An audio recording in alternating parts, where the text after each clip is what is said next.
नमस्कार दोस्तों, स्वागत है आप सबका आपके अपने यूट्यूब चैनल एग्ज़ाम टैबलेट में। दोस्तों, झारखंड में हर साल nursing entrance competitive examination board के द्वारा एएनएम, जीएनएम, बीएससी नर्सिंग और पोस्ट बेसिक बीएससी नर्सिंग में एडमिशन के लिए एंट्रेंस एग्ज़ाम लिए जाते हैं। दोस्तों, यहाँ पे एएनएम और जीएनएम में एडमिशन पाने के लिए आपको केवल एक ही एंट्रेंस एग्ज़ाम देने पड़ते हैं, जिसके थ्रू कि आपको एएनएम और जीएनएम में एडमिशन मिलता है। दोस्तों, अगर बीएससी नर्सिंग की बात करें तो देखिए बीएससी नर्सिंग में यहाँ पे एंट्रेंस एग्ज़ाम में अप्लाई करने के लिए आपको 10+2 में फिजिक्स, केमिस्ट्री, बायोलॉजी के साथ इंग्लिश होना ज़रूरी है और साथ ही आपको यहाँ पे 10+2 में मिनिमम 45% मार्क्स भी होना ज़रूरी है। और देखिए इंग्लिश में भी सेपरेटली बोलता है 45% मार्क्स होना ज़रूरी है। दोस्तों, अगर बात करें पोस्ट बेसिक बीएससी नर्सिंग की तो यहाँ पे एडमिशन पाने के लिए आपको 10+2 के साथ यहाँ पे आपको जीएनएम कंप्लीट होना चाहिए और उसके बाद ही आप पोस्ट बेसिक बीएससी नर्सिंग में एडमिशन पाने के लिए एंट्रेंस एग्ज़ाम दे सकते हैं। दोस्तों, यहाँ पे इस वीडियो में हम लोग बात करेंगे जीएनएम और एएनएम का जो एंट्रेंस एग्ज़ाम होता है, इसमें इसका सिलेबस क्या होता है, एग्ज़ाम पैटर्न क्या होता है और इसके प्रिपरेशन के लिए आप कौन-सी किताब पढ़ेंगे। तो ये सारी चीज़ें अभी हम लोग इस वीडियो में देखेंगे।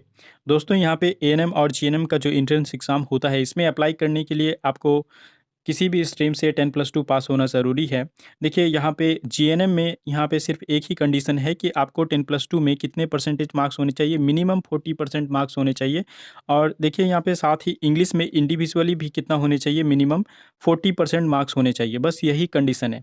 नहीं तो आप आर्ट्स से हो, साइंस से हो, कॉमर्स से हो, किसी भी स्ट्रीम से हो, अगर आपने 10+2 किया है तो फिर आप एएनएम और जीएनएम में यहाँ पे अप्लाई कर सकते हैं।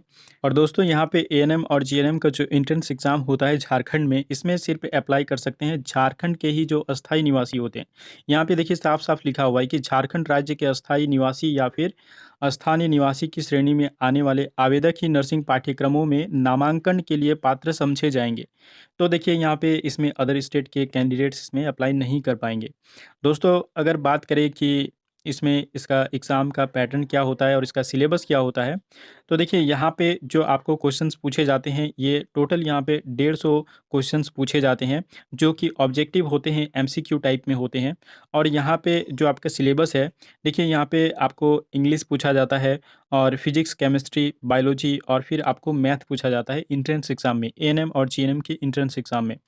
दोस्तों, यहाँ पे देखिए इंग्लिश जो आपको रहता है, ये आपको 10+2 लेवल का रहता है, इंटरमीडिएट लेवल का रहता है और इसमें सिर्फ़ आपको इंग्लिश में इंग्लिश ग्रामर से ही क्वेश्चंस आते हैं।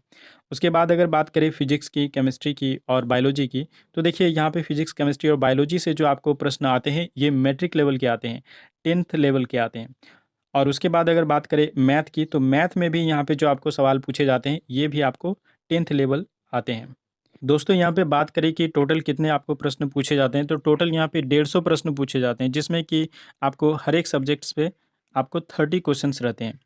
दोस्तों, यहाँ पे आपका नेगेटिव मार्किंग भी होता है, 1/4 इसमें नेगेटिव मार्किंग होता है। मतलब देखिए, अगर आप यहाँ पे एक प्रश्न आप यहाँ पे सही करते हैं, तो आपको 1 मार्क्स मिलते हैं और अगर आप एक प्रश्न गलत करते हैं, तो इसके लिए आपको 0.25 मार्क्स आपको काट लिए जाते हैं। अब बात करते हैं दोस्तों यहाँ पे इसके सिलेबस और किताब के बारे में कि कौन सी किताब से, कौन सी बुक से आपको प्रिपरेशन करनी है। देखिए यहाँ पे इंग्लिश जो आपको पूछा जाएगा, ये 10+2 लेवल का रहेगा। तो यहाँ पे जो आपको प्रश्न आते हैं, ये इंग्लिश ग्रामर से आते हैं। यहाँ पे इंग्लिश का जो लिटरेचर किताब है 10+2 लेवल का, उससे आपको कोई भी प्रश्न नहीं आएँगे। यहाँ पे सिर्फ़ और सिर्फ़ यहाँ पे इंग्लिश ग्रामर से आपको ही प्रश्न पूछे जाते हैं। दोस्तों, अगर बात करें फिजिक्स, केमिस्ट्री, बायोलॉजी और मैथ की, तो देखिए इसका जो लेवल है, यहाँ पे मैट्रिक लेवल है। तो इसका जो सिलेबस होने वाला है, जो मैट्रिक का जो सिलेबस होता है, 10th लेवल का जो सिलेबस होता है, वही इसका सिलेबस होगा। और देखिए यहाँ पे आपको फिजिक्स, केमिस्ट्री और बायोलॉजी के लिए जो आपको यहाँ पे किताब पढ़नी है, ये आपको सिर्फ़ और सिर्फ़ एनसीईआरटी की ही किताब पढ़नी है। इसको छोड़ के आप कोई भी किताब नहीं पढ़ेंगे। देखिए एनसीईआरटी की किताब से ही आपको प्रश्न आते हैं और एनसीईआरटी की जो लाइन्स होती हैं, ये बहुत ज़रूरी होती हैं पढ़ने। हर एक लाइन्स को आपको ध्यान से पढ़ना होता है। क्योंकि जो आपको यहाँ पे प्रश्न बनते हैं, वो कोई भी एनसीईआरटी के लाइन्स को उठा के यहाँ पे प्रश्न बनाया जा सकता है। दोस्तों अगर बात करें कि मैथ का प्रिपरेशन या फिर गणित का प्रिपरेशन आपको कौन-सी किताब से करनी है, तो देखिए मैथ में आपको जो यहाँ पे प्रश्न पूछे जाते हैं उसका जो लेवल होता है, देखिए एक जनरल जो कॉम्पिटिटिव एग्ज़ामिनेशन होते हैं जॉब पाने के लिए 10th लेवल का जो एग्ज़ाम होता है, इसमें देखिए आपको जो मैथ पूछा जाता है कॉम्पिटिटिव एग्ज़ामिनेशन में जैसे, तो उसी टाइप के मैथ यहाँ पे आपको पूछे जाते हैं, लेकिन इसका जो लेवल होता है ये थोड़ा लो होता है, ईज़ी होता है।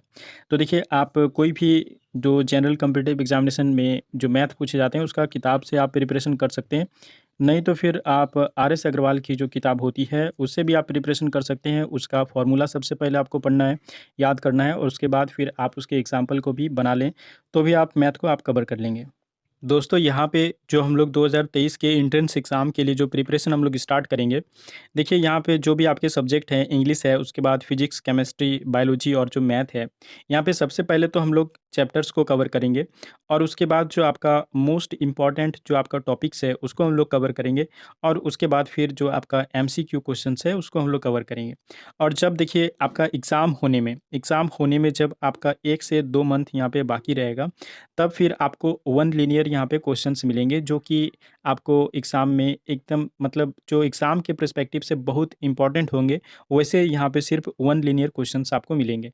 और मैं यहाँ पे आप लोगों के लिए इस बार 2023 में एंट्रेंस एग्ज़ाम जो होगा उसके लिए फिर मैं आप लोगों को 10 सेट्स यहाँ पे आपको प्रोवाइड कराऊँगा।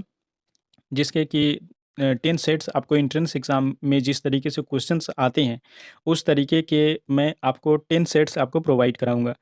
जिसके लिए कि आपका एग्ज़ाम का प्रिपरेशन जो है, ये आपका बेस्ट हो पाए।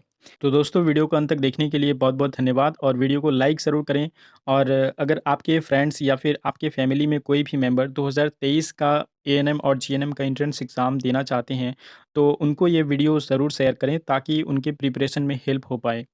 और दोस्तों अगर आप हमारे इस चैनल में नए व्यूअर हैं तो हमारे इस चैनल को आप ज़रूर सब्सक्राइब कर लें और बेल आइकन को भी प्रेस कर लें ताकि मैं जब भी वीडियो अपलोड करूं तो सबसे पहले इसका नोटिफिकेशन आपको मिल पाए।